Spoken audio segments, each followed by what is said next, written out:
Aling aklat sa Lumang Tipan ang nagsasabing, walang kabuluhan ang lahat?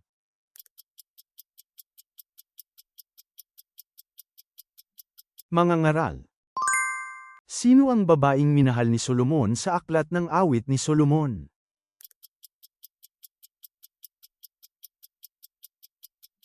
Ang babaeng Selemita. Ayon kay Jesus sa Mateo Kapitulo 23, saan nakaupo ang mga eskriba at mga pariso?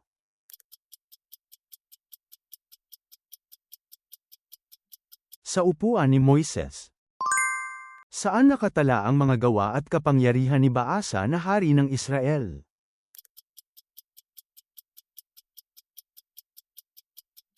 Aklat ng kasaysayan ng mga hari ng Israel. Bakit napilitan si Pablo na magmalaki na parang isang hanggal? Sino ang handang pagtiisan ng mga taga-Korinto?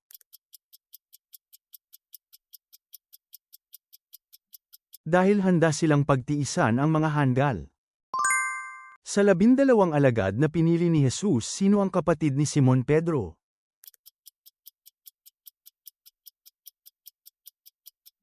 Andres. Ayon sa Roma Kapitulo 1 versikulo 17, sa pamamagitan ng ano nabubuhay ang taong matuwid?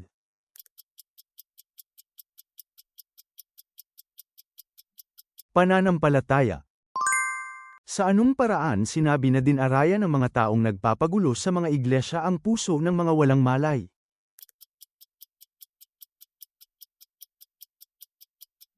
Sa matatamis na pananalita at pambabala. Sino ang pinilit ng mga tao na magpapako kay Jesus sa krus?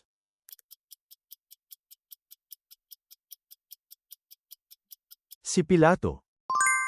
Sino ang nagbalita sa mga babae tungkol sa muling pagkabuhay ni Jesus?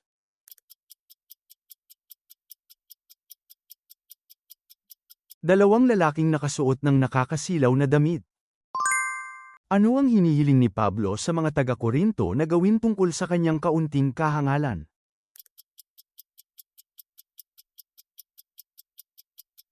Napagtiisan siya roon. Ayon sa awit Kapitulo 9, sa pamamagitan ng ano hahatulan ni Yahweh ang sanlibutan?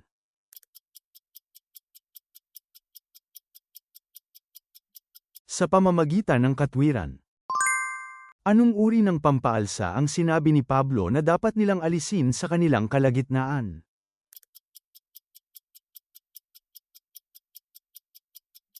Ang dating pampaalsa. Sa awit Kapitulo 11, kanino ipinahahayag ng mga awit na siya ay kumakanlong?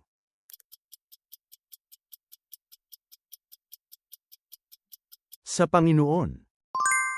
Kailan natanggap ni na Pedro at ng iba pang mga apostol ang kapunuan ng Espiritu Santo para sa pangangaral ng Ebanghelyo?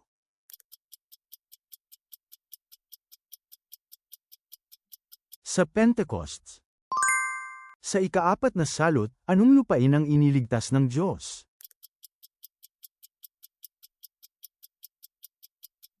Lupain ng Goshen. Nang si Abraham ay sumampalataya sa Diyos, iyon ay ibinilang sa kanya bilang ano?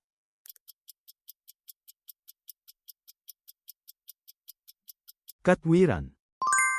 Sino ang nanguna sa mga kawal upang dakpin si Jesus sa Gethsemane?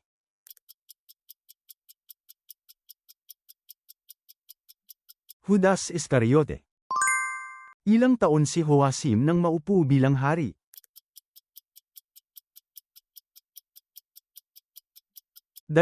limang taong gulang. Ilan ang kabuuang bilang ng mga taong sumama kay Jacob at sa kanyang pamilya patungong Ehipto?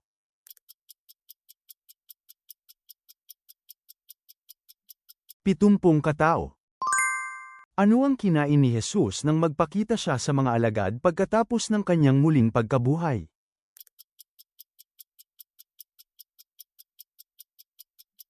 Inihaw na isda.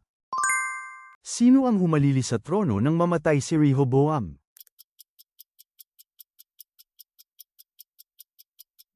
Ang kanyang anak na si Abias. Ano ang sinasabi ni Pablo na dapat idagdag sa lahat sa Kolosas?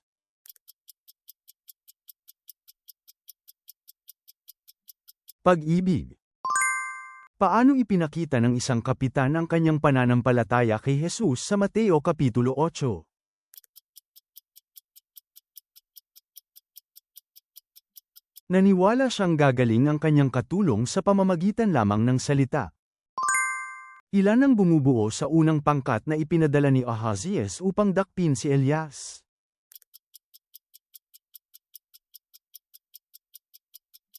Isang kapitan at 50 kawal.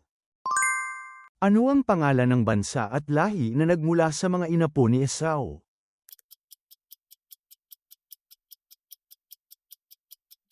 Edom. Sinabihan ni Pablo ang mga taga-Korinto na tularan siya. Sinabi niyang siya mismo ay tumutulad kanino?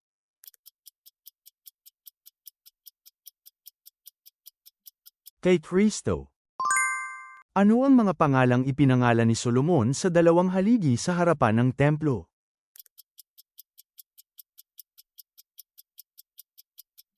Yakan at Boaz. Sino ang inatasan ni Josias na gumanap ng mga tungkulin sa templo ni Yahweh?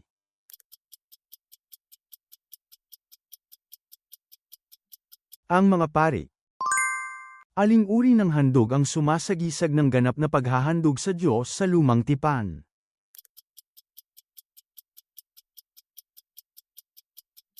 Handog na sinusunog. Nang isulat ni Pablo ang aklat sa mga taga-Roma, ano ang pangalan ng kalihim na sumulat ng liham para sa kanya?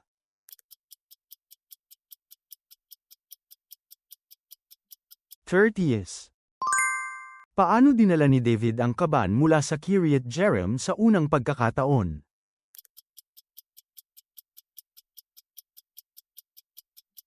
Isinakay nila ito sa isang bagong kariton mula sa bahay ni Abinadab.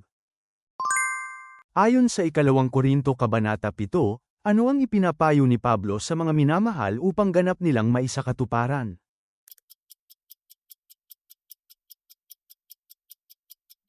Ang kabanalan. Sa talinghaga ng alibughang anak, ano ang inirereklamo ng panganay na anak na hindi kailanman ibinigay sa kanya ng ama?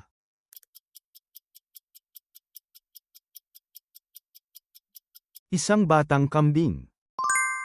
Sa talinghaga ng alibughang anak, saan nagpunta ang bunsong anak matapos kunin ang kanyang mana?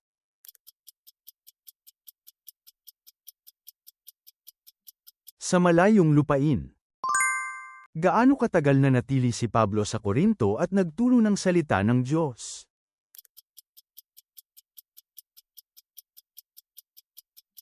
Isang taon at 6 na buwan. Ano ang naging reaksyon ng reyna ng Sheba nang makita ang karunungan at palasyo ni Solomon?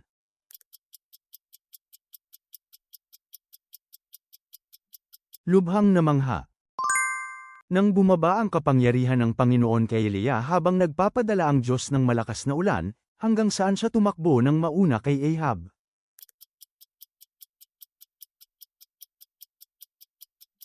Hanggang Jezreel. Ayon sa salmong ito, ano ang ginagawa ng Diyos sa mga humahanap sa Panginoon?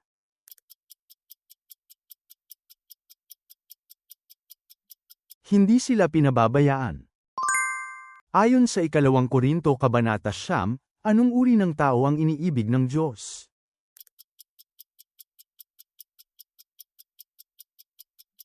Ang taong masayang nagbibigay.